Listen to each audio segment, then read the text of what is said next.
கன்னடம் தாய் வீடு என்றிருந்தாலும் கன்னி முன்மறு வீடு தென்னகமாகும். கங்கையில் மேலான காவிரி தீர்த்தம் மங்கள நீராட முன்வினை தீர்க்கும். நீர் வண்ணம் எங்கும் மேவிட நஞ்சை புஞ்சைகள் பாரடி. ஊர் வண்ணம் என்ன கூறுவேன் தெய்வலோகமேதானடி. வேறெங்கு சென்ற போதிலும் இந்த இன்பங்கள் ஏதடி. ஸ்ரீரங்க ரங்கநாதனின் பாதம் வந்தனம் செய்யடி.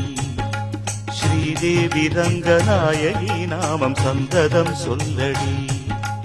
இன்பம் பொங்கும் தென்கங்கை நீராடி சென்றல் போல நீராடடி. மஞ்சள் குங்குமம் மங்க